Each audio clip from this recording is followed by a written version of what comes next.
Welcome to the Final Girls podcast. I'm Anna Bukatske, your host, and in this episode, we are not talking about serial killers. Well, maybe a little bit.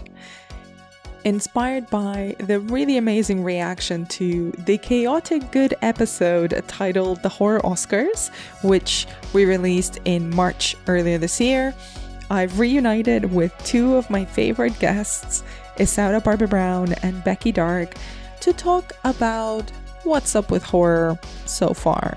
We're halfway through the year, more than halfway through the year, so it felt like a good time to pause, take stock of what's out, what trends have been appearing, what have been the most hyped about releases, what are we excited about in horror both in film and TV. As per usual with any of the episodes where Isaura, Becky and I talk more generally about the state of the horror nation, things get weird, digressions will happen, roll with them, enjoy them. Hopefully you'll have a giggle. Hopefully you'll get some recommendations for some horror films that may have not been on your radar. And generally hope you have a good time with this bonus episode. Don't worry, this episode contains no spoilers. Hopefully we will be reunited for the Horror Oscars 2025. But in the meantime, please enjoy our take on the state of horror in 2024. Parenthesis, so far. I mean, I'm so glad I know. I'm going to start piping it into your, outside your house, playing it on the stereo. Just in the middle of the night. I'm up for that. I listen to them. I like the music, don't get me wrong. But I hate the star. And on the subject of hate, yay, let's do some loving and some hating. Okay. Mm-hmm. Okay. So thank you both of you so much, especially considering delicate states after events that you've both attended or done. But I wanted to do this sort of state of the nation type chaotic good conversation about the state of horror in 2024. So what do you think in general? Is 2024 shaping up to be a good year for horror? I don't know. Becky, you go first. I don't know. I think on the whole, yeah, it is. I'm excited about 2024. And then I kind of look down the list and I look at my kind of ratings and reviews for stuff that I've seen. And I'm like, I feel like I'm more excited about 2024 than is maybe kind of like being hashed out in my responses to things. And I wonder if it's because the year is going to be kind of like latter half weighted. So like there's been some stuff out already this year that I've really, really loved and I was excited about and has kind of lived up to my expectations. And I've definitely like had some really nice, some really fun trips to the cinema and come out like, yeah, that was great. I've also seen some absolute shit that has been quite underwhelming. And some of that has been like quite high profile stuff that, in my opinion should have been better and wasn't. And some of it has been stuff that kind of like came out of left field and maybe people have been sort of like shouting from the rooftops and then I was a bit underwhelmed. But I think that there's definitely stuff on the horizon, maybe, that I haven't seen yet that I am like super hyped about. And I know there's going to be stuff that Anna, you'll have definitely seen, and Isaura, maybe you have as well, that I haven't gotten around to yet because I was at Glastonbury.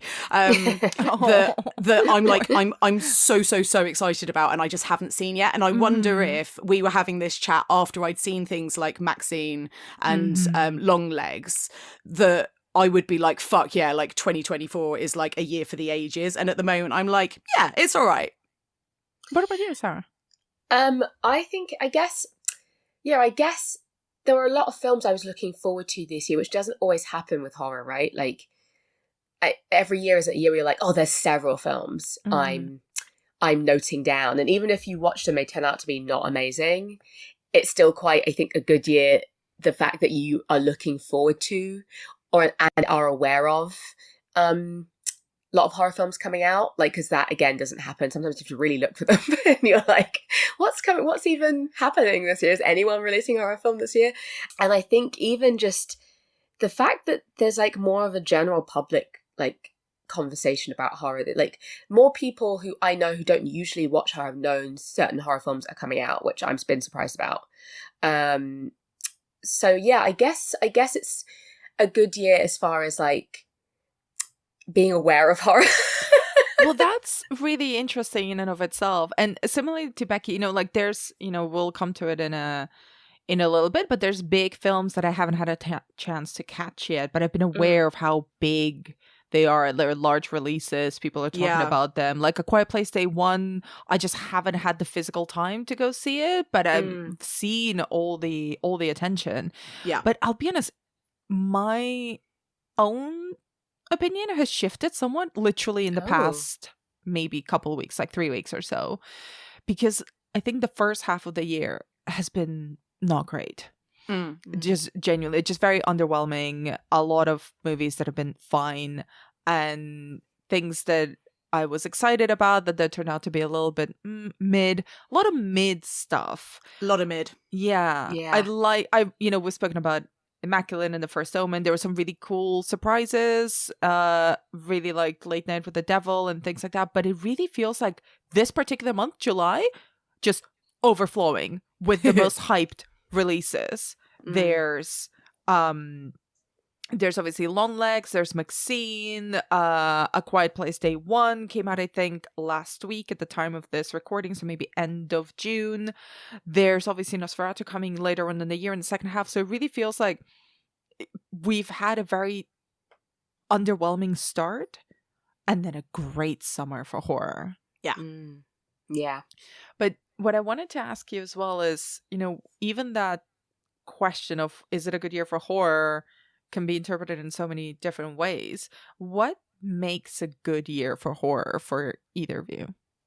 I would say at least like one per quarter, like so maybe like 4 films that you were like these were like amazing. Like I mean they don't have to come out every quarter, but if you can get to the end of the year and there are 4 distinct like really stand out different horror films that happened this year that like I never seen something like that, or I never expected that, or whatever. Like I think you're having a pretty good year because, you know, a lot of shit horror does get made, and, you know, obviously it's a genre that follows a lot of like very similar tropes in a lot of situations. So when something can be distinctive, if something's really stuck in your head and you have more than like 1 or 2 a year, I think that's a good sign. I'm always like really happy about that. Yeah, I think for me it's probably like I guess like variety. So like a kind of mix between kind of big kind of horror blockbuster releases and like sleeper hits, you know, stuff that kind of comes out of nowhere and catches you by surprise and you're like, holy shit, like where did this come from? It's great. And also like a kind of decent mix of I guess like subgenres and subjects and kind of like tropes and like focuses and stuff like that. Like, you know, nobody wants a year where it's like the year of the, you know, the year of the vampire movie or the year of the folk horror or whatever. Like, it's really nice to kind of have a nice mix so that you don't feel like just kind of weighted down by one thing. And I guess like also kind of like just to have kind of that excitement about horror. And I think that is something that I've got. Like, there are some years where you sort of get to the end of it and you do sort of think like, like, why is this my favorite genre? Like, am I kind of over it? Shall I move to rom-coms? And then then you get like a year where you are like, holy shit, like, you know, horror is like, it feels like invigorated and it's like it's doing new things and it's kind of exploring new stuff. And, you know, there's loads of kind of exciting names and like audience excitement about stuff as well. And I think like, for me, like, even though we have had a lot of mid stuff so far this year, I do think that there is just like a sort of genuine excitement around the genre. And for me, that definitely kind of adds to it being a good year for horror.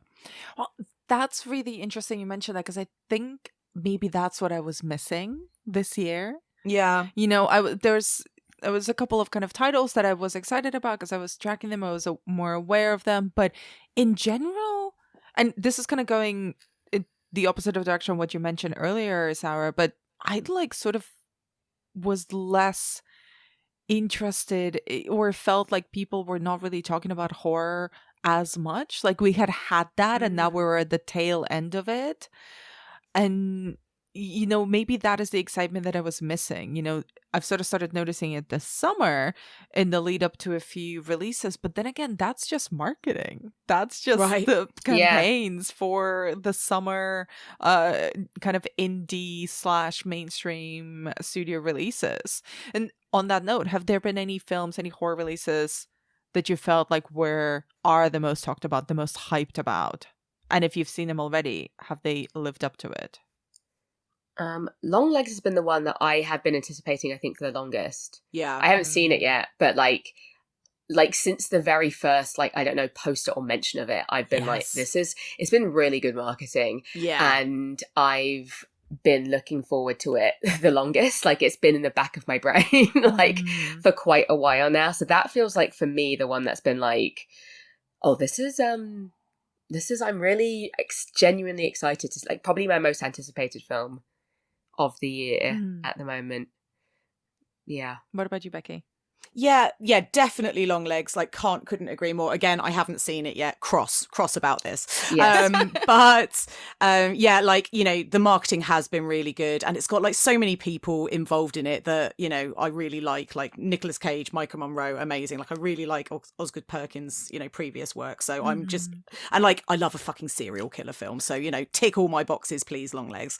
Maxine, I'm really hyped for. I really love that whole X. The first two installments of the X trilogy. So I've been very excited about Maxine since that was announced, basically. And I'm very happy that we're not having to wait so much longer than like the US and the rest of the world, like we did with Pearl, because I feel Pearl, we were waiting around for so long. So at least this one feels a little more fair. Yeah. And I'm hopefully going to see it over the next couple of days.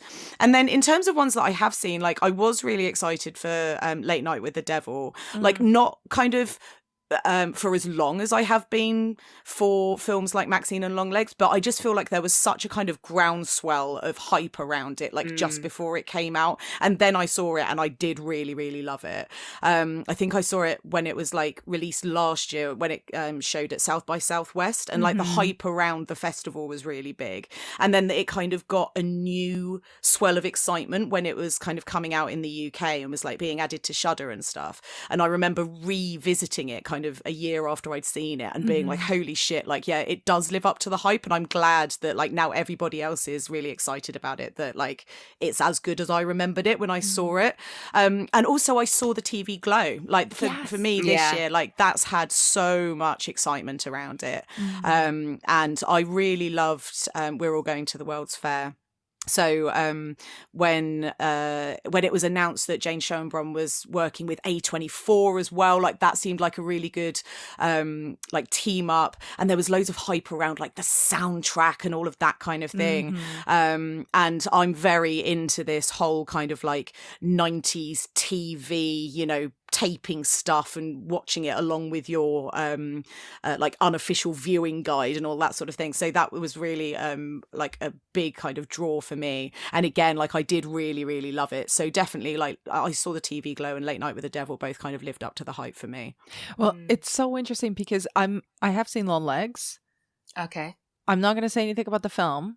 Okay. Except that I don't think the marketing matches the film. Oh my God. That's the only thing I'm going to say. Oh my God, that's quite a big thing. I think both I'm panicking. I think both are excellent. Both are excellent. Okay. But just across purposes.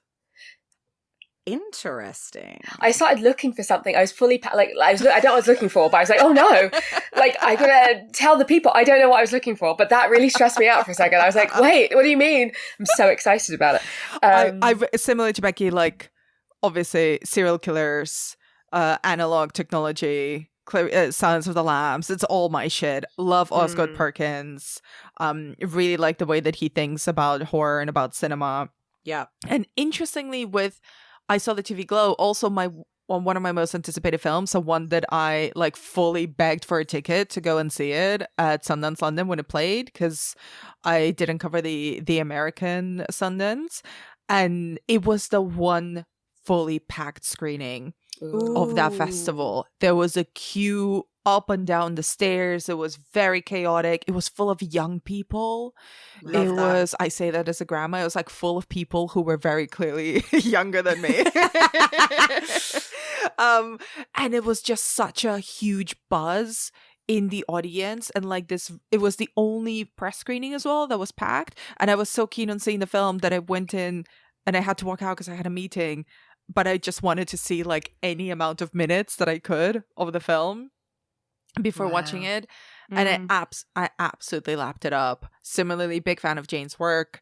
And that one is another one that's getting somewhat fucked on the release, because it has only been announced like days ago that it was getting released in mid-July. But it's one where it's already been out in the States. Jane's already announced like several other projects, but nothing had come to the UK outside of that one Sundance London screening. So thankfully it is going to get a release of some kind. But again, one that I don't think the powers that be understood the hype and the interest that people had in this particular film. Yeah, so interesting. It's such a shame. I know, but you know, we are getting it. Yeah, good. At least. And did you guys notice any sort of trends among the films that were coming out or that have come out so far? For me, it's like the women are haunted. Just haunted women everywhere. Like, it's just like there's something wrong with this woman. It is essentially the theme of a lot of films. They're like, it's like The First Omen, like stop motion, immaculate. Late Night with the Devil is a girl, but still, it's just like, yeah, this weird woman. There's something weird about this woman. Has been like an Abigail. Like, it's just, which I'm really enjoying. Like Lisa Frankenstein. Like, I'm really enjoying it. That it's like, is this woman evil? A bit strange? Is she murderous? Is she haunted? We don't know, but something's up. Has been the theme for me. I've been like, oh, it's just another strange lady. Let's go. And I'm really enjoying it. I want more haunted women. There's definitely a kind of, as always with horror, you know, there's definitely still this like leaning towards kind of remakes and revisits and whatever you call them, requels, prequels, new installments, franchises. Like, you know, we've had so far stuff like The First Omen and A Quiet Place Day One, and like The Strangers Chapter One, and even Maxine is kind of part of kind of an existing property. Totally. And then like looking forward to what's coming up, we've got like Smile 2, Terrifier 3, Beetlejuice, Alien Romulus. There's the remake of Speak No Evil. There's the remake of The Crow. There's another adaptation of Nosferatu. There's a new adaptation of Salem's Lot. It's like there's a lot. And you know, it's the prequeling of stuff is the thing that's really got my attention. You know, both The Strangers, A Quiet Place, even Alien Romulus, I think is also a prequel. Yeah, it's like it's set between Alien and Aliens. Yes. So yeah. So it's doing an Saw X where it's set between the first and the second one. Like, but God, hopefully better. and obviously The First Omen as well. It's like, oh, we want to capitalize on this IP, but we don't want to continue the story. Remakes felt like they were very much of the late or late 2000s and early 2010s. There was a whole spew of remakes of very familiar classic horror titles, but I don't need the explanation as to how everything started. Right, yeah. In general, like, and they tend to be quite good. I was a big fan of The First Omen. I've heard only good things about The Cat and A Quiet Place Day One. Heard only bad things about The Strangers Chapter One. And Abigail, in a way, is also like a reimagining of some sort that I wish they hadn't done in that way. Like, just make it a standalone thing. You don't need to add Dracula to everything. But I'm a bit like the films that have gotten me excited, that sounds like also got you excited, are always the ones that come out of nowhere. Yeah, I'm like, absolutely. What is Late Night with the Devil? Fuck yes. Love that. Yeah. What is Tiger Stripes? Love that. What is Long Legs? That's not based on it. I mean, it's kind of very inspired by many other films, but it's just new, but new in a sense of, oh, you're going for something that exists within an established genre or even a subgenre, but then you're trying, there's new characters that you're excited Right. about. A Yeah. different story. Yeah. And I think we have like, I will say for maybe just the films I've been watching, but it has been more people based in the sense of like, so far it's been less like, here's a monster and or like, here's a ghost or whatever. It's been very much like, people are bad. And even if there's like an actual haunting thing happening, it's like, oh, but there are people who are kind of just as bad or worse, which is actually why the situation's so bad because of these people, which is like, it's been very person focused, which I don't know. I'm sure that it's like ties to like politics and all that kind of stuff, like to a social thing, that it's so much that it's like, actually people are the bad thing. And the women are haunted, but like Everyone's on the verge. Everyone's on the verge. There's this thing of like, even if you are being haunted, it still won't be as bad as like that person who you think is your nice husband, or I don't know, like that lady, your neighbor, you think is like, I don't know. Like, it's always like there's been this kind of running theme of like, yes, there are like otherworldly bad things, but actually people's decisions are what's the bad thing. Less than like a thing that everyone's just trying to get away from. Even Abigail, where like the whole film is that, where it's just like, let's get away from this vampiric girl. It's like, oh, but they're all somehow bad too. Just so you know, who's innocent? It's like that kind of vibe. Yeah. Who's really innocent? And I do wonder if that's, well, because it does feel like there are more monstery things coming out. So I wonder if that's shifting towards the end of the year. Like, you know, with Nosferatu, there's going to be actual, like, you know, an actual monster. An actual thing that's like, I'm a monster. What I'm really glad about is that I feel like we've shifted away from the trauma plot. Yes. Because for a few years there, every other fucking horror film or horror adjacent film was just about how everything is about trauma. Yeah. And the monster is a representation of your trauma. And actually, the trauma is the monster. Once you confront it, then there's no more monster. It's like, the Babadook did it really well. We don't need to do that same plotline. We don't need 200 Babadooks, right? Yeah. Although whether true. I mean, even in Smile, you know, the monster is literally a trauma monster. I don't know what they're gonna do in Smile 2. I'm trepidatious. Yeah, I don't know what they're going to do with Smile 2. It really felt like a complete... I was like, oh, I'm really surprised as a second one of these. What's even going to happen? But we'll that see. said, though, and I know there's a lot of, you know, a lot of reinterpretations and requels, remakes, etc. Is there an old horror film or TV that you would like to see remade that is not The Crow?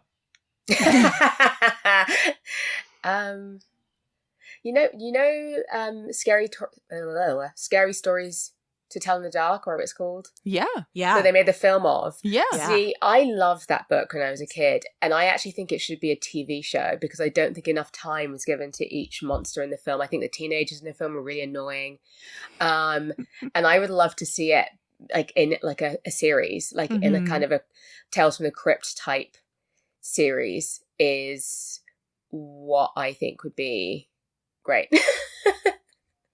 Like done properly, done justice, because some of those stories really scared me. Like I still think about them and I'm like, I want to see it done properly with like, I don't know, like in a nice like Twilight Zone-y, you know, like in each episode where it's just like kind of done as just like one little like nice thing. That's what I'd like. Yeah, that would be really cool. That would be really, really cool.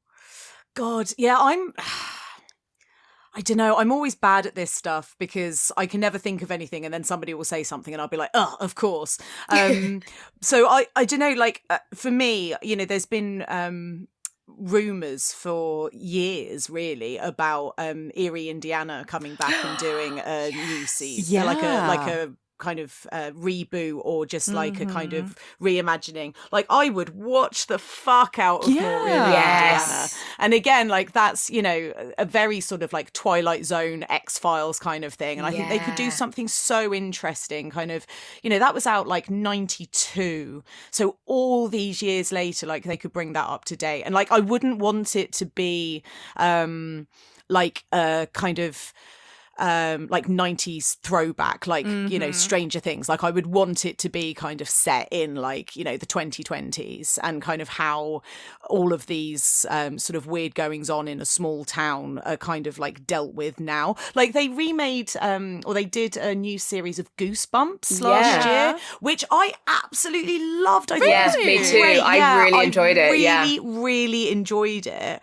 And you know, that's the sort of thing that I would like definitely see something like Erie, Indiana coming back and doing more of. And also it would be an opportunity for me to make another podcast. So, you know, just get it made. It's so funny that both of you mentioned like sort of YA adjacent or children's horror books or TV shows. Because the one that I was thinking of was, and I only watched this film for the first time for the podcast, the serial killer series. It's the 87 film The Stepfather. Oh, yes. Which is like a very flawed film, but got such a great central performance and character played by Terry O'Quinn of Lost fame in the film. And it's just a fucked up story of this serial killer guy who tries to make himself the perfect family. So he keeps marrying divorced women with several children. And then he gets annoyed at them because they cannot live up to his expectation and just like totally annihilates the family and then moves on to another one. And it's so messed up. And I'm like, oh, this would get such a great kind of contemporary treatment. Is it the same premise as the 2009 Penn Badgley one? Yes, that's a remake of the 87 one. Yeah. And the Penn Badgley one is terrible. Terrible. Really bad. Really bad. But there's a children's film from the 90s, I think, called The Halloween Tree. I don't know if you guys have seen it. No. It's an adaptation of a Ray Bradbury novella, I think it is. And I think he wrote the screenplay maybe even for it.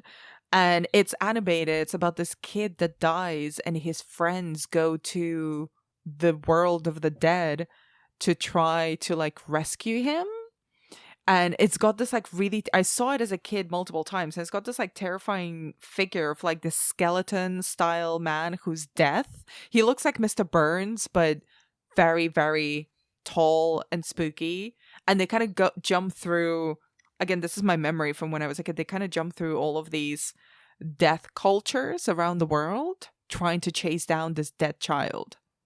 Wow. Like stop motion that shit. Give that to Guillermo del Toro. Oh God, yes. It's so interesting that you mentioned Ray Bradbury as well, because I do feel like I'm so surprised there aren't more of his like short stories and stuff. Oh my God, yes. Being made into stuff. He has so many good stories, so many things that are like creepy or chilling or whatever. And I'm just like, there's like so much material here. I'm really surprised that no one's trying to make like Ray Bradbury like cinematic universe. Like I'm genuinely like mystified by it. I agree. He's got so many amazing shorts. There was like a period in the late 80s and 90s where there was a lot of Bradbury adaptations, and I think people are missing a trick by not going back into the catalog a bit more and adapting stories that are already there. Yeah. I think it's something else, like one thing that I've been really happy about just in general cinema this year, like not just horror, is like kind of sex on screen seems to be making a big comeback. So like obviously, you know, stuff like Challengers, The Hitman, and like Love Lies Bleeding and stuff like that. Like I do feel like that kind of squeamishness around sex has kind of it's become less this year, and we are getting more kind of gratuitous sex, and I'm, you know, always here for gratuitous sex on screen. And so like I'd like to see something like maybe some of Cronenberg's like earlier work, something like Shivers, where it's like, you know, set it in like a modern apartment block and just people being like feral horny for each other. I'd be well up for that. Yes. Yeah, I miss that. Although I don't think Challengers had that. No, I don't. Well, either. no, actually, I realised as soon as I said it that I was that like tough crowd, wrong audience. Yeah. It was actually incredibly chaste, if anything. I did. Because I remember seeing Love Lies Bleeding right after it and was just like, oh, there we go. There we go. This is how we do it, There we people. go. There you go. Exactly.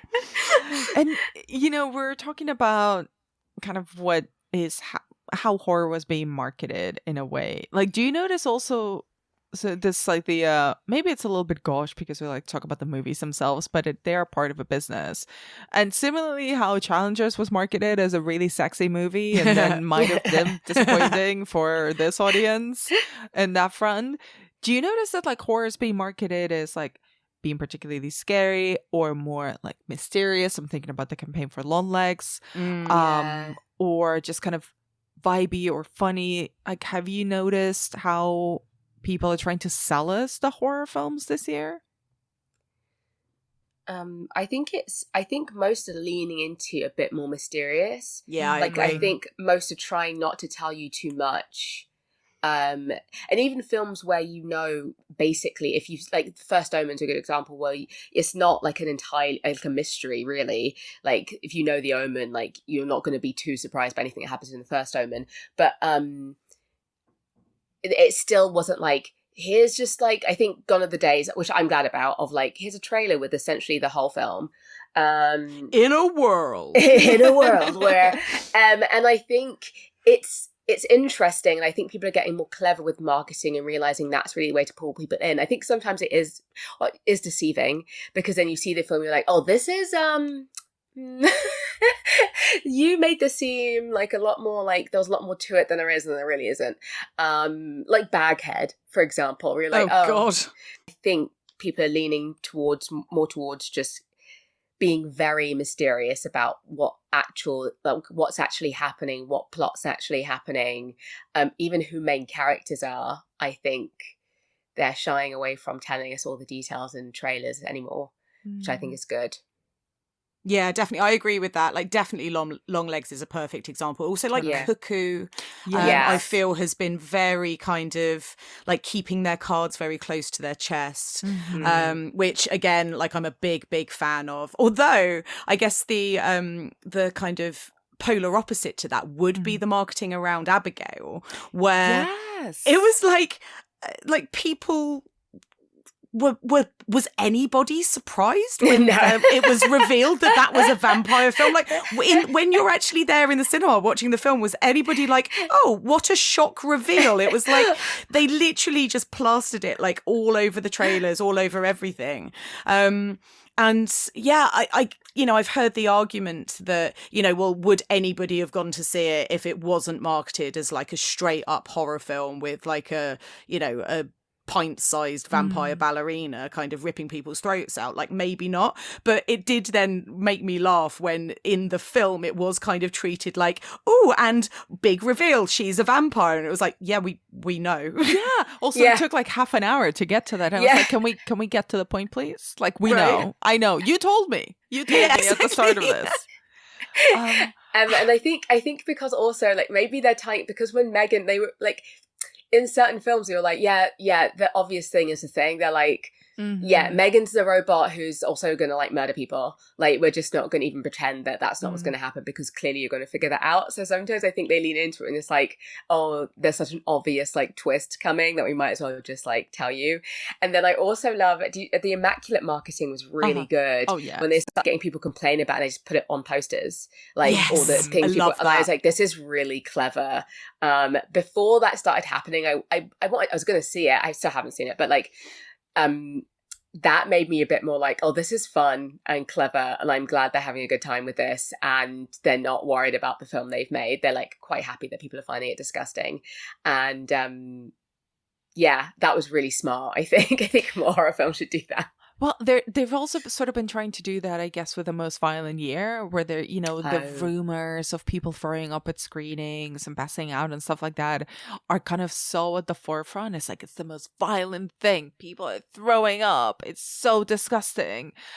And I'm like, that seems to be the divide, like the hype builds around naturally around films like Long Legs, around I Saw the TV Glow, where you kind of can't even explain what they're about, and the marketing gives you nothing but the visuals and the vibe of all the materials, like the trailers, the marketing, the first images that we see before we watch the film are so enticing, where you're like, I have no idea what this is, and I would like to be surprised. I'm going in based on the vibe.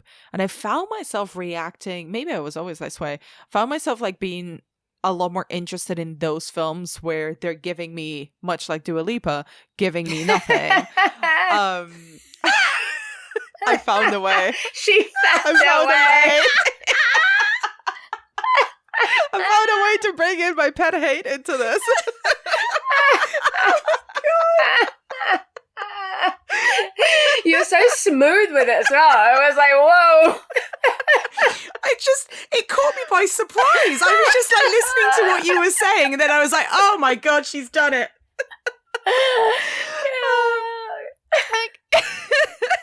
I do really react a lot more to the vibe than say something like Abigail, which just telegraphs what it is, or even the remake for See No Evil. You know, what I love the most about the original is that I had no idea where it was going based on the premise that was shared. And this just pretty much like gives everything away. I'm like, okay, so what's the point of me watching it if I've already seen the whole thing? Yeah. And I think it's that, because I remember when I was like, oh, I'm really excited to see Long Legs. I remember telling people, and people were like, oh, what's it about? Like, I don't know. But it's called Long Legs, and it's coming out this year.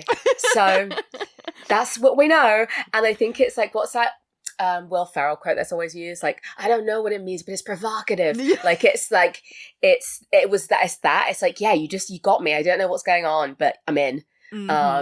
Like, Long Legs is a great title. The marketing's I'm on board. And I think I've been like that with films this year as well. I'm like, oh, what's this vibe that I can't find any information out about? Like this. Maybe I want to see this. Maybe I want to seek it out. And I also like when you look up films now, like, it used to be more common to have like the entire, before it was released, have the entire plot like out there. And that's less common now, which is definitely good. That you can read, there's only the one tagline that they've released, and that's it. Like, of some films where it's just like, oh, there's no other information. There's like the basic cast release and the basic tagline, and that's all. Well, even films like Maxine that are part of an existing trilogy with an existing character, people are aware, like, they're kind of selling that film based on the vibe. It's like, oh, it's sort of like an 80s violent romp. You're not even that interested in the plot. You know that it's Mia Goth, and you know that it's sort of set and has the atmosphere of an 80s slasher, and that's what they're selling it on. Yeah. And it's enough, I think. I think people just want to be entertained, you know? We just want to be like, we want to roll up and be shown a thing. And that's like some films, like Abigail, you knew exactly what was going to happen, but I had a fun time. You know, like Megan, nothing was a surprise, but I had all the bits I was looking forward to in that film were literally in the trailer. I was like, oh, great, it's the bit where she runs on all fours, that's fun. It's the bit where she does the dance, so excited. But you mean, it's just like, they were like romps, they were like, this is just this is like a popcorn movie where you're just like you don't have to turn your brain on, really. It's and then the films where it really lends itself to the mystery of it is films like I Saw the TV Glow, or like where your brain definitely like has to be on and you really have to be watching. And I enjoy it for that, because I love going into that kind of film where I'm like, I literally don't know what the next scene's going to be. Like, I couldn't tell you what characters are going to come into this. Like, I don't know. And I think it works really well for those kinds of films, because especially if they're a bit weirder and a bit like, you know, less common, like trope wise and like story wise, I think it really works. And are you noticing or have you noticed so far a particular monster trend forming? Like, do you think this is shaping up to be a year of serial killers or vampires or sea creatures? It's got to be spiders, right? Like, we've had Sting and Infested and Long Legs, obviously. So, old daddy Long Legs. Nicolas Cage, Daddy Longlegs. Daddy Longlegs. Who's the monster? Is it the daddy or is it the long The long legs? legs. Who knows? Definitely the daddy. But yeah, like weirdly, like nuns and spiders seems to be like the year 2024, the year of nuns and spiders. Listen, the nun spider coming in December 2024. Someone get on it. Yeah, absolutely. I'd like to Spider see nun. those two somehow like spliced into some sort of horrific melange. But yeah, like I really enjoyed Sting and Infested. And coming back to something you were saying earlier, Isaura, like about kind of there always being or there being a lot of kind of human kind of focus at the center of a lot of horror movies at the moment. So away from just kind of like horror is trauma is horror, it's like in both Sting and Infested, they're set in these like apartment blocks, one in the States and one in France. And in Sting you get this something that you get in quite a lot of creature features actually. There's quite sort of like almost quite sort of like family focused sort of plot at the center of it. And then obviously in Infested, it's sort of used to like look kind of socially at the residents of this apartment building in France.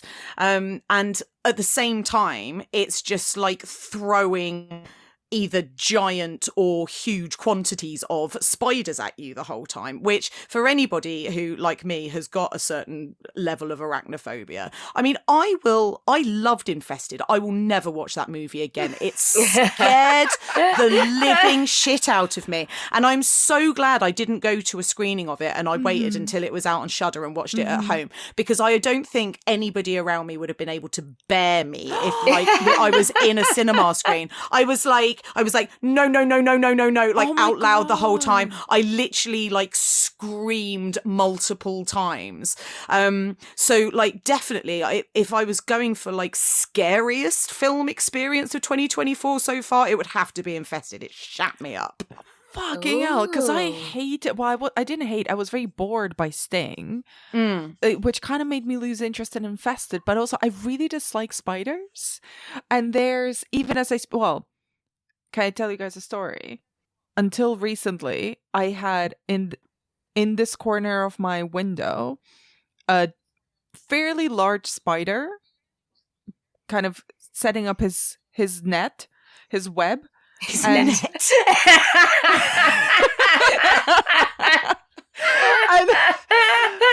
And I kind of like just like I was really afraid of him at first, and then I decided to give him a name. I called him Patrick, and I'd come in every day, and because it was in the corner of my staircase, you've both been in my house, so you know, kind of can see where it is around the window in the middle of my big bookcase, and I would just say, "Oh, hi Patrick, how you doing?" And I sort of generally wouldn't bother him. But the web got so intense that I was like, I kind of need to get rid of this. He disappeared one day and I was like, okay, great. He's moved on. I'm going to just clean this up. But now someone else has arrived and he's he's double the size. I don't think I don't think this is Patrick. And now I'm genuinely terrified because every time I clean out the webbing every day and like the next day it's back and this fucking enormous ass spider is there. And I'm like, you don't feel as good vibes as Patrick did. I feel like you're roaming around at night. And I'm looking at the fucking web right now, and he's not there, and I don't like it. Yeah, see, I don't like spiders, but I am better if I know where they are. I don't like it when you know they're somewhere and you can't see them. That would freak me out. Well, I'm like, I don't like being in a room with them. I don't mind them most of the time, but if I'm like, if it's in my bedroom, for example, I'm like, no, you have to leave. And I literally, if I see it, I can't do anything else until it's gone. Yeah. So I am always a cup and a piece of paper straight out the window. Like immediately. Yeah. Otherwise I'm like, if I don't know where, if I go to sleep because you're in the farthest corner and I'm like, okay, that's probably fine. No, if I wake up and you're not there, it'd be horrible. Like I just don't like it. So like I can't do anything until I know it's been gone out. With it. It's gone out the window and it's gone. But that's really I don't love it. Don't love it. Don't love it. Oh, Patrick with his net has like his booby trap in your house. He's It home really did alone feel in like your that. house. It did feel like that at some points, but I would say that totally bugs, spiders, definitely haunted women, also demonic wombs, like a lot Yes. of devil babies, devil children, and generally I would say a lot of like devil satanic vibes. Yeah. There's a lot of Satanic Panic in the background of a couple of big releases. Yeah. You know, obviously from the log line of Long Legs, that's also part of it. Late Night with the Devil. I think even wider than that, there's sort of like some Satanic Panic going on in wider culture that's, I think, being seeped into films as well. Like, I'm obsessed with the corner of TikTok that genuinely believes that Doja Cat, the musician, is possessed and has sold her Wow. soul to the devil, and that's why she's become so successful in the last like year. Incredible. Incredible. Oh my god. Yeah. I love it. Yeah, I think it is like, there's more devilly things that seems to be the main, like, oh no, evil forces are lurking just somewhere off camera. I mean, we've got burgeoning scream queen Russell Crowe Oh my back, God. obviously, in The Exorcism, Hell yeah. which I thought was fine. I thought it was fine. I thought he was great.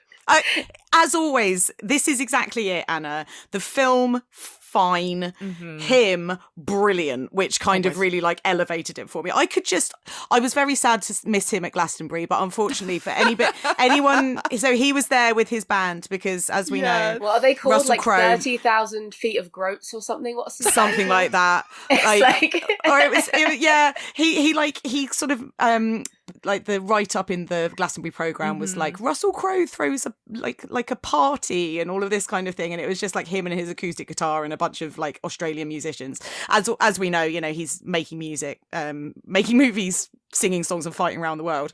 But he unfortunately, anybody who knows the Glastonbury site knows that it's like bigger than London, basically. And he was like on the absolute fucking other side of the site, and I just couldn't kind of get there. And I was so devastated because even the idea of like breathing the same oxygen as Russell Crowe was so exciting to me. I love him so much. And so, yeah, I'm with you, Anna. Like, Exorcism, absolutely fine, but he was really fucking good in it. Yeah, well, same as in The Pope's Exorcist from last year. A couple of years love ago. that. Excited for the sequel. And alongside Russell Crowe, our newest Scream King, are there any new names that have come up and made their mark this year in horror for you? The girl from the first Omen, what's her name? Yeah, Tiger. Nell Tiger Free. I had her on my list. Yeah, because in The Servant, the first like season of The Servant's great, and she is the switches she has in her character. I'm like, oh, she's actually really good. And in The Omen, some of the physical work she was doing, the scene in front of the steps, like when she's about to like. It's a spoiler, I guess. I'm not going to say it, but like when the big thing's about to happen in front of the steps of the church, that whole scene gave me chills. I was like, she's incredible. I don't know, there's just something about her, and I can't wait to see her be in like a million more scary like horror films.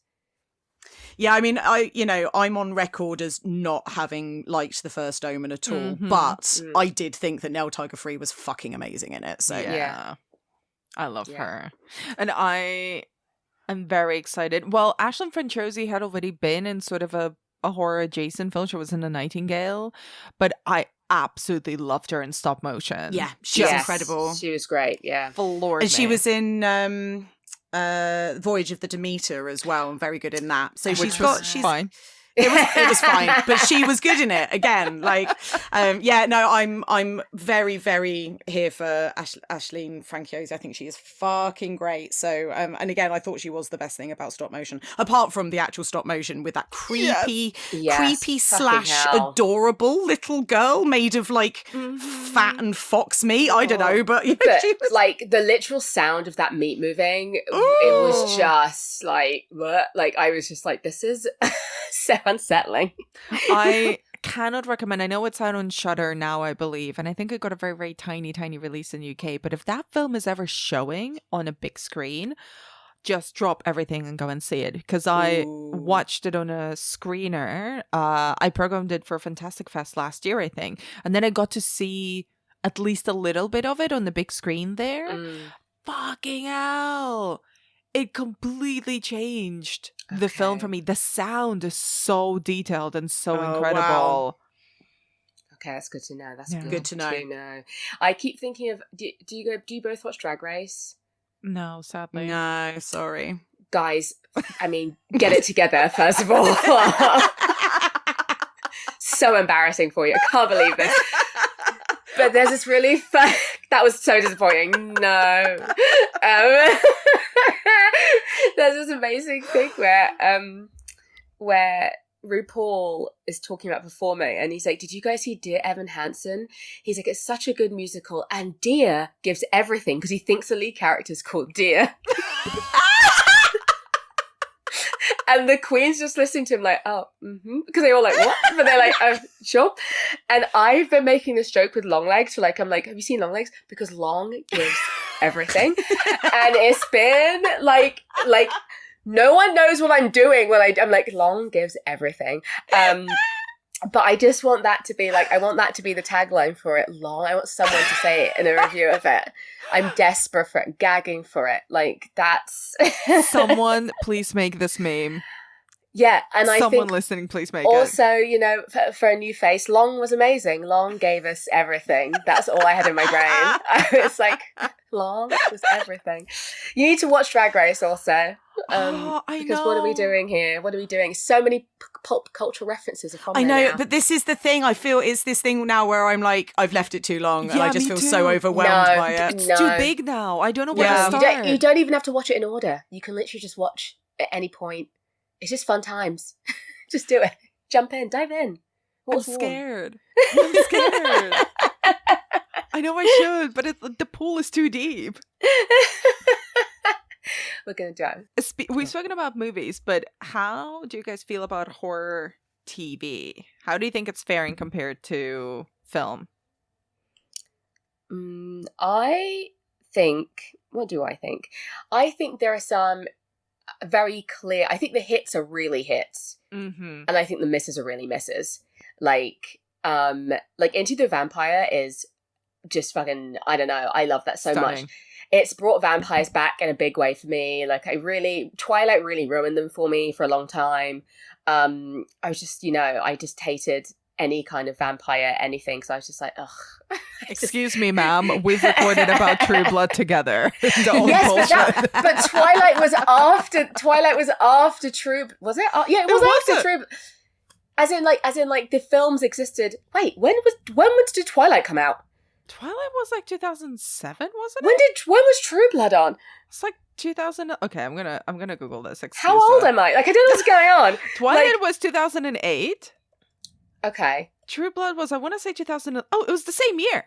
Same year. Okay, but I feel like the mainstream vampire kind of got like everyone who's obsessed with vampires was obsessed with like a Twilight-y type vampire. True Blood was amazing because they were like hot and it was great, and like it was very little to do with like actual vampiring. Whereas like Interview with a Vampire is brought it back in a way that's like, oh, there's all this like, this is how I expect a vampire to be. Someone who's lived for this long. They're like oddly calm most of the time because he's lived for such a long time and he's had sex with everybody because of course you have. And like, I don't know, all these other little things. And I'm like, this is really good casting. The guy playing Lestat, Sam Reed, unbelievable. An insane person. I love him. Just playing unhinged Lestat like a fucking winner. And that's really like, I think that's the peak for me of like horror TV at the moment. I also like True Detective. I like Night Country. I love Night Country. I was surprised by how few people were lesbians in it. I don't know, it had a real lesbian vibe. And then I was like, wait, why aren't these women kissing other women? It was really confusing for me. I was like, oh great, they're gonna get, I was like, oh no, they just have boyfriends? Like what?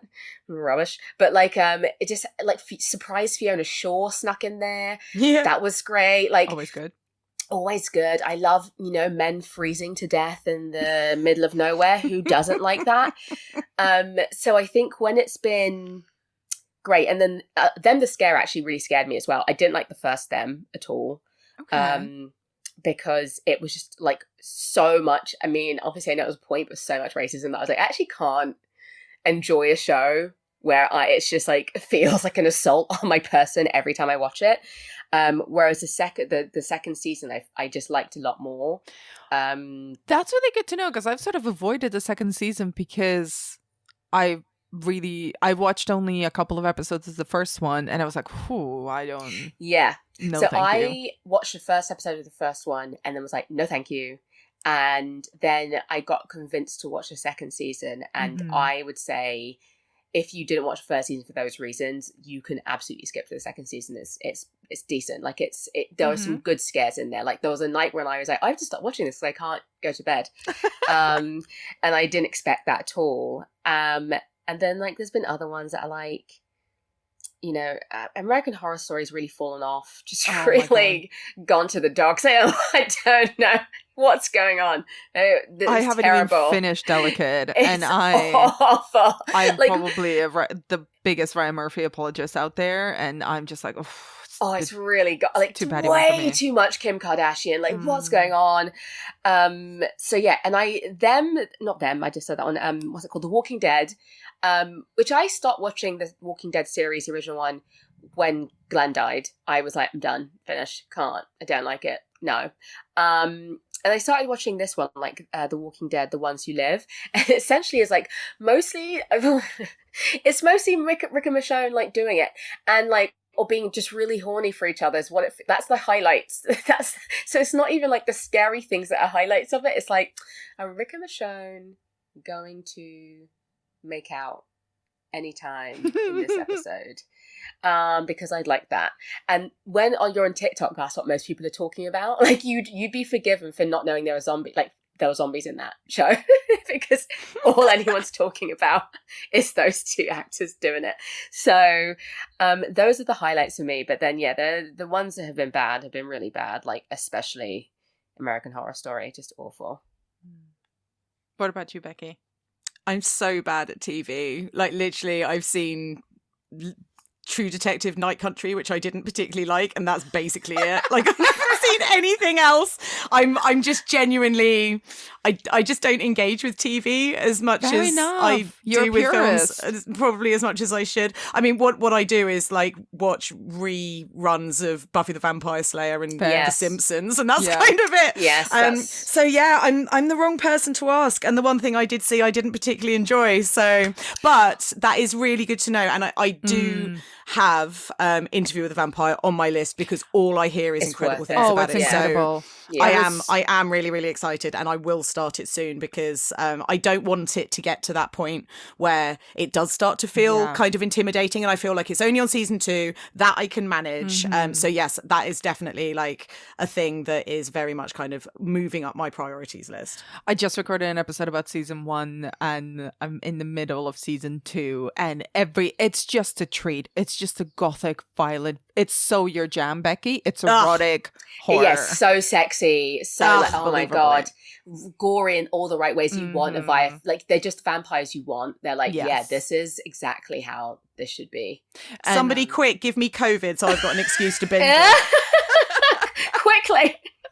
You didn't get it at Glasgow. I don't know how well you're going to fare. Well, do you know what? I had it relatively recently, so I'm like antibodied up to the eyeballs right now. So I'll give it a couple of months, and then if somebody can like come and lick my face, that'd be great. And then I'll watch Interview. I am excited about. Well, I'm trepidatiously excited about a couple of shows that are coming out.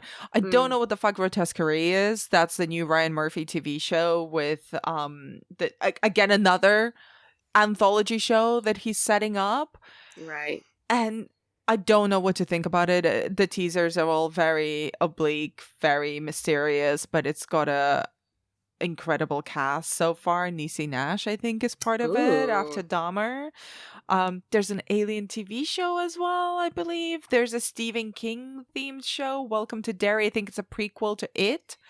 Yeah, Bill Skarsgård's coming back as Pennywise. Yes. Perfect. There's a Crystal Lake TV show that I think might have like fallen apart, but at least was being worked on. The funniest thing I've heard about this is that for a while Charlize Theron was on board to play the mum. I had heard about this. What? It's kind of great casting. I know, it would have been incredible. Yeah. But I don't think it's happening, unfortunately. Yeah, or fortunately. Well. And is there anything, either across film or TV, in horror that you would really like to see the end of in 2024? I mean, this kind of feels obvious, but I think it needs reiterating with things like recent announcements from like Blumhouse and Lionsgate about the fact that they're remaking the Blair Witch Project. Like, just stop with the pointless, cynical money grab remakes. Yeah. Do you know what I mean? Like, I know it's pointless to say it because they're not going to stop. And also, it's not like it's a new thing. But also, like, I've been over it and people have been over it for years. And then you get announcements like they're remaking the Blair Witch Project. And it just makes me despair. Like, why are people wasting money and time on this stuff? Like, it just makes me very cross and bored. So odd with films like that, like where it was such a surprise like hit and it's like lightning in a bottle and people go, oh, we should keep doing that, rather than realizing that's exactly why it worked, just because there's one of it. And it's like, oh no, you can't keep doing that. You have to do something new to do that if that's what you're actually trying to do. You can't just like take that idea. It doesn't really work that way. But they never seem to learn that lesson. I would like to see, you know what I would like to see to end is you can't just it's a really stupid sentence, but it makes sense. You can't just make a horror film, which obviously that sounds really dumb because I'm sure you can. But the thing is, what I mean is films like Baghead, where I'm just like, there's space for like these kind of like, you know, just jump scary, like, you know, yes, it's probably quite predictable, but they should be quite fun. They should be, you at least have to have good casting, like as in like not necessarily famous, but the acting has to be really good. The script has to be really well edited. Like, you can't just be having like weird you know, lines that are just expedition that don't make any sense. And like, it's like, did anyone vet this? Where it's just like every element of this is bad, and you can make kind of a shitty horror film that's still quite fun. Like, we have tons of them. So I would like to see the lazy horror film made where it feels like no effort has gone to any part of it. They had the idea and then they just made it. It's like, why are the lines so janky? Why, like, you didn't hear that this sounded weird? You didn't do one take of this and go, this doesn't sound like how a person talks, and let's change that. You just like were like, yeah, fine. It's like, I don't understand the reason. And when you think about how many people, you know, have to fight to get films made that end up being really good, and you're like, when you think about like Barbarian and how hard that was to get made and shit like that, and then you see films like Baghead and you're like, okay, well, what happened here? Like, or Tarot is a really good example as well. Like, where it's just like, no, if you're going to make a kind of little shitty horror film, something has to be good. Something has to be working. I don't know. Yeah. And that's what I mean about like, I couldn't agree more. Like, Baghead is absolutely the worst film that I've seen this year. Like, I absolutely hated every single element was awful. I couldn't even say I hated it. Like, I just didn't feel anything at all. It feels like a vacuum of time in my life. Like, it just it was just literally nothing. And even films like Night Swim, which is ludicrous. It's about a haunted swimming pool, and it's got a baseball subplot. Like, it doesn't make any sense. But exactly like you say, Isaura, like, at least it's a bit fun. Like, it's kind of turn your brain off entertaining. Whereas with Baghead, like you say, like, who signed this off? And the number of people out there who have got good screenplays and ideas and are desperate for funding to make something that, you know, could actually make a fucking impact in the genre, and this is the bullshit that's being greenlit. It's insane to me. And it's, at least even if the films that were waiting to be made didn't turn out great, at least, you know, the people making them who are fighting to make them would have, like, and like tried and cared like about gave them. a shit. Yeah, definitely. Baghead, like, even stuff like it set its own rules for like the world, right? Oh, you have to do this for 3, and then no one at any point followed that rule. And I'm like, so what's the point of this? Because all of you should have been dead like 5 times over because you have this very important rule that no one's following. And it's just like, you don't even give a shit about your own script or about the own world you've created. And I don't know how you expect anyone else to care. Absolutely agree on Baghead. And actually, it has that and Tarot both have one of the things that I would like to retire, which is the digital big mouth spook face. Yes, good. As the scary element. I'm like, not every witchy, it's always witches, not every witchy villain that is sort of supernatural, not all of them need to open their mouth really big to be scary. Not all of them have to have like CGI'd gray skin. It's just not scary. They always make the same sound. It's always relying on the same form of jump scare. And honestly, it's yawn. I cannot be less bothered about it. The other thing as well, I fully agree, both Baghead and Tarot just felt like nobody gave a shit, really, at either stage, either script or the actual filmmaking of it. And they're just not fun. Like, I think if anything, one thing that I'm noticing is that I think we want from horror like very intense earnestness. You know, like I saw the TV Glow or Longlegs or Skinamarink a few years ago where it's like, wow, you really just put everything on the screen. Yeah. Maybe it doesn't work for some people. Maybe it's very transformative for other audiences. But at least it's like fully in. Yeah. Or you go goofy. You know, like Malignant is goofy. Yes. Infested, I haven't seen it, but it sounds goofy as well as scary. Like Late Night with the Devil is also kind of goofy, you know? It's very high concept. Or Lisa Frankenstein, or like where it's just like, we're just leaning into Immaculate. The noise I made when I realized like the twist, I can't even tell you that I was having a wonderful time. I was like, this is so dumb. I'm obsessed with it. This is the best thing I've ever seen. Yeah, or even like Abigail. I know it gave away everything in the trailers, but it's like, okay, you're just here for a goofy time. I'm into it. And the characters were fun to watch. Like, do you know what I mean? It was just like, it was a good setup. It was a good fun. Like, everyone loves a creepy house you can't get out of. Do you know what I mean? Like, so there's a way to make films like those films exist for a reason. Like even Smile, the first Smile film, where it's like, this is like, some of the acting in that is atrocious, but like, for the most part, it's like, you're just looking for the creepy smiling person, and that's quite fun.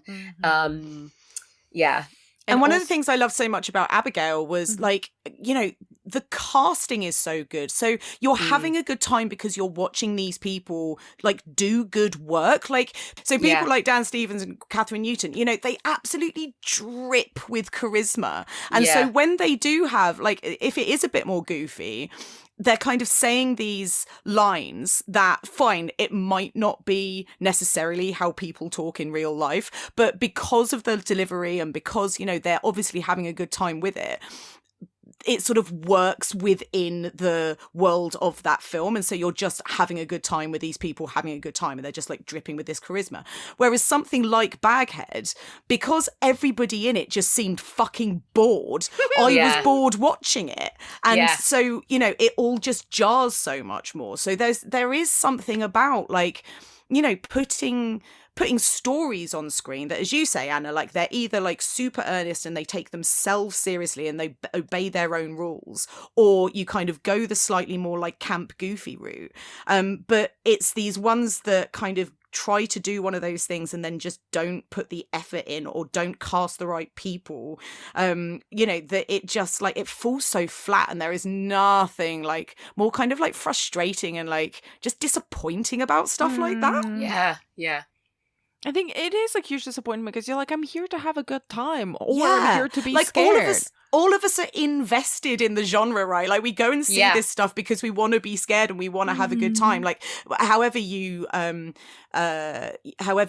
of think what being a good time is, like whether that is, you know, being shit scared or like laughing along with like crazy gore and like amazing kills or like funny lines or whatever. But like nobody goes in wanting to dislike a film. So if you've got the audience on side, like you do so much with a fandom, like, you know, with the horror genre, it's like, it's actually more difficult to kind of do it wrong. So I don't understand why. Right, exactly. Like there's so much, if you want to make that kind of jump, it's like you can watch a million films that give you all the examples you need. I don't understand how you've done this like so badly. But yeah, so that's what I want to see. I want like the fun rompy horrors back that are like not going to be like, you know, blow away hits or like surprising but are still a good time. And I want to gone the ones that are like thrown together. Yeah. Somebody doesn't care. And out of the stuff coming out in the second half of the year, what are you guys most excited to see? Definitely Long Legs, because I hear long gives everything. It's still up there for me. I haven't seen it. So. So it's still up there as my number one thing that I'm excited to see. And I haven't seen the second season of Interview with the Vampire yet. I've been saving it. So that is also very high up on my list. So for me, Cuckoo, I'm really excited for. Trap, I'm really excited for. Hell Oh yes. I'm so happy for Josh Hartnett. I'm so happy for Josh Hartnett. I love Shyamalan kind of like high concept thing. I watched the trailer for it, and at one point I was like, oh, this is really fucking obvious. It's going to be Josh Hartnett. And I was like, oh, I meant to know that. This looks really fun. Like, this looks amazing. So yeah, well up for that. It looks really, really good. Alien Romulus, I'm really excited for. I like a bit of Fede Alvarez, and you know, I do like the fact that they are kind of like prequeling it, so they popped it straight in the middle of the first two. I really like Kaylee Spaney as well, so you know, I'm excited to see what she does kind of in this more sort of like sci-fi action role. I'm really excited for Stream. Have you seen much about Stream? No. So this is from hold on, let me just pull it up, because the list of stars in it is so ridiculous, I don't want to miss anybody. So it's directed by Michael Levy, but it's produced by the guy who's behind the Terrifier films. Listen to this cast of horror stalwarts that are in this film. Jeffrey Combs, Danielle Harris, Dee Wallace, Felissa Rose, Tony Todd, the guy who plays Art the Clown in the Terrifier films. Like, it's gonna be insane. And it's like a kind of like slasher thing. There's basically like deranged killers wearing masks, and they're kind of, you know, doing like a crazy kind of game of life or death with these family who are, you know, off on their holidays or whatever. It sounds very run of the mill in terms of like the plot and the action, but I'm just so here for like seeing all of those stars on screen. Yes. I'm also excited for Cuckoo because I just love Hunter Schafer so much, who's also just started filming the new Blade Runner. Yes, her and Michelle Yeoh are the only cast I think I know about so far. Oh my God. But they just did Blade Runner 2099. I love her. So I'm very excited. I love her to be in more horror films. I always like my favorite actresses. I'm always like, just be in horror films. Yeah. Do at least one for me. Like, so that makes me very happy. And Nosferatu, obviously. Oh, yes. And the new Frankenstein film. Oh, so there's 2 Frankenstein films next year. Oh, there's 2. There's the Maggie Gyllenhaal one, and there's a The Guillermo del Toro Bride. one. Yes. I'm so excited for The Bride. Listen, if you think I was fucking annoying about Mary Shelley and Frankenstein before, I'm going to get so much worse in 2025. My goodness. I'm also very excited. I don't know if it's a horror film because nothing is out yet, but I'm very excited about a little film called Mother Mary, which Isaura's in. Oh my God! It is. What is it? A horror film? I don't know. David, you tell us. David would say no, because he's like, I don't know. He's playing like keep away with horror. He's always like on the edge of horror, but he's like hasn't fully committed yet. Is how he described it. So, there's a horror elements. There are definitely horror things that happened. And I think it will be it's somewhere in the horror genre. Like there's enough scenes that I'm like, oh, this, I don't see how this wouldn't be. I'm very pumped. Make it a horror, but it's a great cast. It's all women, fucking great. Oh my god, this is so exciting. Yeah, so I can give you the basic plot line, which is that Mother Mary is a pop star played by Anne Hathaway, who essentially has a nervous breakdown. I'm done. I'm in. I'm so done. Like, I was already yeah. in because you're in it, and now that I actually know the plot line, I was like, absolutely, sign me up. Yes. Yeah, and she goes to see her old best friend, who she kind of abandoned when she got famous, who's also was her old designer, who is Michaela Cole. Honestly, it was so much fun to film, and there are some scenes that I'm so excited. Like, I'm excited to see them on screen. Oh my god! Because like watching them from like where we were, like in the scene, I was like, I want to monitor. Show me. Very excited. Very excited Incredible. to see you in a David Lowery movie. I'm super pumped for Cuckoo, which I think I'm seeing next week at a festival, and Nosferatu and Oddity, which I Oddity, heard yes. amazing stuff about. The I loved Frankensteins. Caveat so much. Like, Yeah, it I really love terrified- Caveat. Yeah, It terrified me to death. So yeah, really, really excited for Oddity. And for my sins, I will be watching Grotesquerie. I'm just a sucker for it. Well, I think someone has to, you know. Well, yeah, it's me and Clarice. So we're just sitting there watching Ryan Murphy shows. Before I let you guys go, is there one unmissable horror film or TV series of 2024 for you that you just want to leave the conversation on? Just if you could just recommend one thing to watch. It has to be Into the Vampire. It has to be. Mm-hmm. It's just, I can't fault it. It's just on every level. It's doing everything you want it to do. It's sexy, bloody, funny, just so well shot, so well acted. Yeah, 10 out of 10. I would say get on the Interview with the Vampire train. Get on that Anne Rice train. It's a lot of fun. And, you know, the first season, you're just seeing these two very beautiful men like make out. There's like kill people and then make out. It's wonderful. It makes you want to be a vampire, which I think is quite a hard thing to do in like a real sense. You're like, oh, it does look a little bit hard, but I quite like to do it, I think. You know, so I can't recommend it highly. That's amazing, because it was on my list anyway. Mm-hmm. So and like now it's just at the top. So very, very happy about that. I think for me, it would be I Saw the TV Glow. I just really loved it. Like it's so different from everything else that I've seen this year, and like it's unusual. I still don't think I really know what happened, but I do think it's got a lot to say. And even if I haven't quite gotten my head around all of that yet, like it kind of, I like a bit of ambiguity in a movie. Like I didn't feel spoon-fed by it. I didn't think that it felt like cynical in any way at all. Like it's not like it's just kind of trying to be a 90s film. It felt like remembering what it was actually like to be in the 90s. Which I really loved, and I thought the performances were great. I thought it just looked really amazing. The soundtrack was great.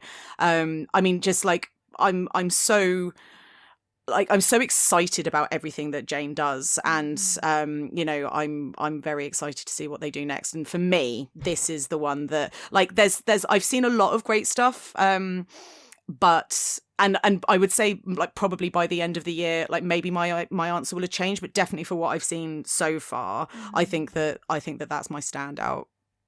Yeah. I love that film as well. It definitely would be up there. Same with Longlegs, but that doesn't really need any more help. It's got such a huge hype built around it. I would just like to point people to stop motion, because I think that just sort of that really is, I think, just a wonderful film, and it's a debut as well, and it's this perfect mix between stop motion animation and a woman on the verge of a mental breakdown and sort of body and psychological horror. And it really stayed with me, and it really didn't its release really was quite small over here, but it is available to watch now online. So I'd love to point people in that direction. Yeah, love that. Yeah. Amazing. And thank you so much, the both of you, for a chaotically great chat. Always love to have these with you too. And please, can you let people know where they can find more of you and your work online? Yep. So you can find me on my socials. I am at Bunny Darke.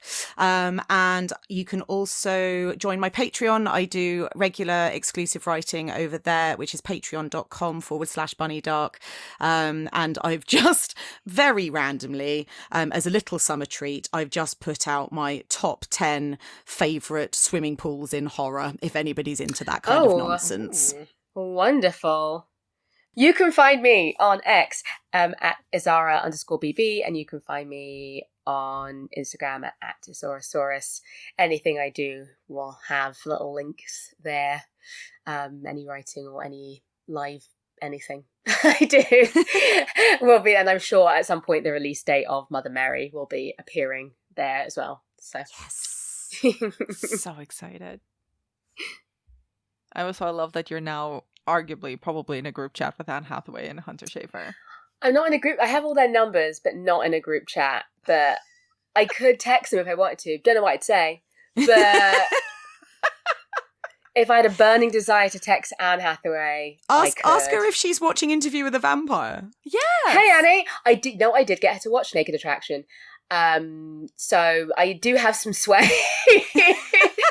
She never heard of it, and I explained it and then made her watch it, and she couldn't believe it. And I was like, yeah. I mean, I can't believe it. I know.